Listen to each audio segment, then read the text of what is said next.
This article is ridiculous, along with a Paul Krugman article that I'm going to show you in a few minutes. The lack of major wars may be hurting economic growth. No lie. It's by Tyler Cohn. He seems to be an individual who is pro-war but accepts libertarian principles, or he's a libertarian. I think it's a professor somewhere in Washington, D.C. I have to look at that again. But anyways, it's talking about slow economic growth and one of the reasons why we have slow economic growth. An additional explanation of slow growth is now receiving attention, however. It is a persistent and expectation of peace. That is no lie. You should read that line again. The world just hasn't had that much warfare lately, at least not by historical standards. Some of the recent headlines about Iraq or South Sudan make our world sound like a very bloody place, but today's casualties pale in light of the tens of millions of people killed in 2 world wars in the first half of the 20th century. Even the Vietnam War had many more deaths than any recent war involving an affluent country.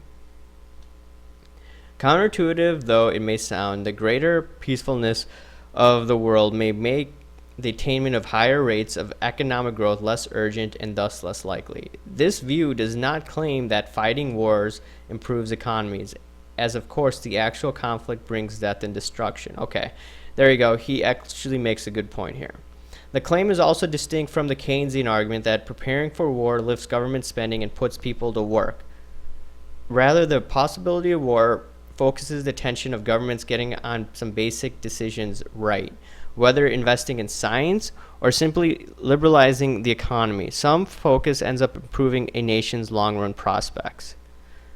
It may seem repugnant to find a positive side of war in this regard, but a look at American history suggests we cannot dismiss the idea so easily. Fundamental innovations such as nuclear power, the computer, and modern aircraft were all pushed by an American government eager to defeat the Axis powers, later to win the Cold War.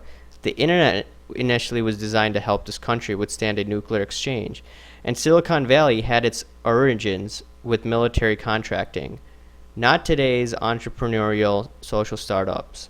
The Soviet launch of the Sputnik satellite spurred American interest in science and technology to the benefit of later economic growth. So let's get this straight.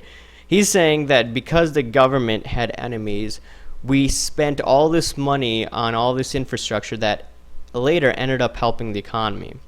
Well, you have to look at a few books written by individuals, by Bastiat, Austrian school economist or libertarian economist, and also Henry Hazlitt. He's an Austrian school economist who actually wrote for the same newspaper, the New York Times.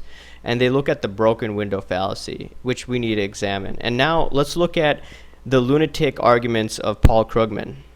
Paul Krugman wrote this about 3 years ago, and he called this, "Oh, what a lovely war." World War II is a great natural experiment in the effects of large increases in government spending, and as much has always served as an important positive image for those who favor an activist approach to a depressed economy. Christy Romer is very much on the same wavelength. And then it goes on.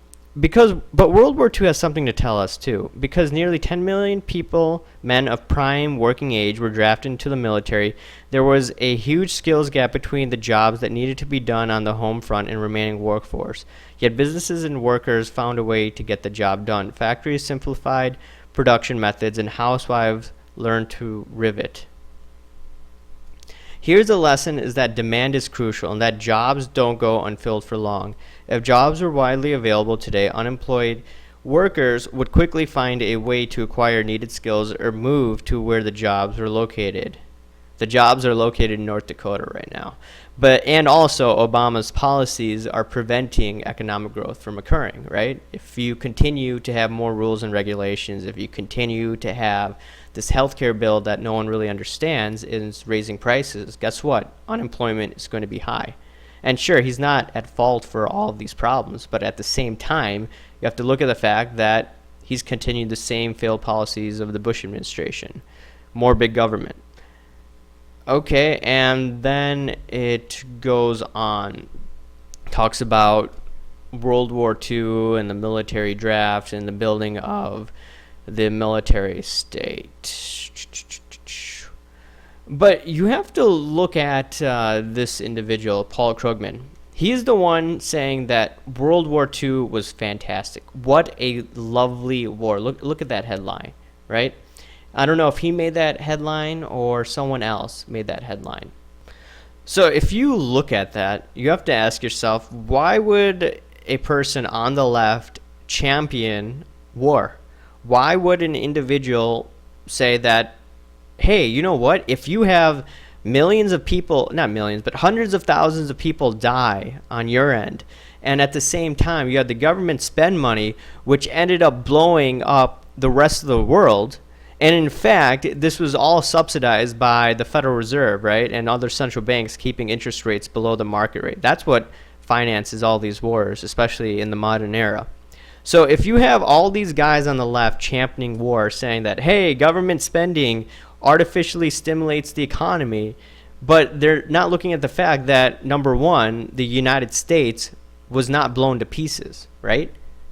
Second advantage, all the world was blown to pieces. So we were able to manufacture our way to, number one, get more goods being sold to these countries. Secondly, you have to look at the people that died during the war. So you wiped out a population.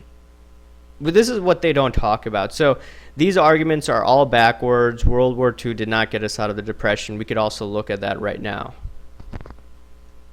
And now in this article by Robert Higgs, he's an Austrian school economist, we could analyze how Paul Krugman and some of these guys are mentally deranged. This is an article written in the 1990s, Wartime Prosperity, a reassessment of the U.S. economy in the 1940s. So you have to remember that these guys always tout World War II as getting us out of the mess. And we have to look at this one interesting line. I'm just going to pull it up here in a minute. Okay, let's look at a few interesting details of this article. What actually happened is no mystery. In 1940, before the military mobilization, the unemployment rate was 9.5%. During the war, the government pulled the equivalent of 22% of the pre-war labor force into the armed forces. Voila, the unemployment rate dropped to a very low level. No one needs a macroeconomic model to understand this event. Given the fact of the draft, no plausible view of the economy is incompatible with the observed decline of the unemployment rate. Whether the government ran deficits or not, whether the money stock increased or not, massive military conscription was sure to decrease dramatically the rate of unemployment. Between 1940 and 1944, unemployment fell by either 7.45 million or by 4.62 million, while the armed forces increased by 10.87 million. Read that? Even if one views eliminating civilian unemployment as tantamount to producing prosperity, one must recognize that placing either 146 or 235 persons in the armed forces to gain a reduction of 100 persons in civilian unemployment was a grotesque way to achieve prosperity, even if a job were a job. But military jobs differed categorically. Once they attained substantial risks of death, dismemberment, and other physical and psychological injuries, military service yielded little pay under harsh conditions and, like it or not, lasted for the duration of the war. Sustained involvement in combat drove many men insane. Physical casualties included 405,000 dead and 670,000 wounded. To treat military jobs as commensurate with civilian jobs, as economists do in computing the trade-offs between them, betrays a monumental obtuseness to their realities. All right, this is called the broken window fallacy. This is off the Mises website. It originally was posted in Henry Hazlitt's book, Economics in One Lesson. And Bastiat, the free market economist, thought of this theory. But it's really interesting. Let's read it. Let us begin with the simplest illustration possible. Let us, emulating Bastiat, choose a broken pane of glass. A young hoodlum, say, heaves a brick through the window of a baker's shop. The shopkeeper runs out furious, but the boy is gone. A crowd gathers and begins to stare with quiet satisfaction at the gaping hole in the window and shattered glass over the bread and pies. After a while, the crowd feels the need for philosophic reflection, and several of its members are almost certain to remind each other or the baker that after all, the misfortune has its bright side. It will make business for some glazier. As they begin to think of this way, they elaborate upon it. How much does a new plate glass window cost? $50? That will be quite a sum. After all, if windows were never broken, what would happen to the glass business? Then, of course, the thing is endless. The glazier will have $50 to spend with other merchants, and these, in turn, will have $50 to spend with still other merchants, and so ad infinitum. The smash window will go on providing money and employment in ever-widening circles. The logical conclusion from all this would be, if the crowd drew it, that the little hoodlum who threw the brick, far from being a public menace, was a public benefactor. Now, let us take another look. The crowd is at least right in its first conclusion. This little act of vandalism will, in the first instance, mean more business of some glazier. The glazier will be no more unhappy to learn of the incident than an undertaker to learn of a death. But the shopkeeper will be out $50 that he is planning to spend for a new suit. But he has had to replace a window. He will have to go without the suit. Instead of having a window and $50, he now has merely a window. Or as he was planning to buy the suit that very afternoon, instead of having a window and a suit, he must be content with the window and no suit. If we think of him as part of a community, the community has lost a new suit that might otherwise have come into being, and is just that much poorer. The glazier's gain of business, in short, is merely the tailor's loss of business. No new employment has been added. The people in the crowd were thinking of only two parties to the transaction, the baker and the glazier. They had forgotten the potential third party involved, the tailor. They forget him precisely because he will not now enter the scene. They will see the new window in the next day or two. They will never see the extra suit precisely because it will never be made. They see only what is immediately visible to the eye. So it goes on and on about this, but this is the long story short. He's trying to say that there's no net gain when you have an instance of what Paul Krugman says, hey, World War II is fantastic. There's no, how should you say, no such thing as a free lunch, because that money allocated to the war could have been sent or spent on useful items. It could have been allocated to property, plant, and equipment, right? For other firms. But instead, it got allocated to war. It got allocated to many individuals dying prematurely. That's what ended up happening. That's how you got unemployment low. And unfortunately, you have a bunch of these educated individuals with PhDs spouting this nonsense. And unfortunately, there aren't that many people looking at this side of the equation. I mean, there are a few Austrian school economists. There's some few libertarians talking about this. Otherwise, a lot of people say, hey, World War II got us out of the Depression. No, that's completely wrong.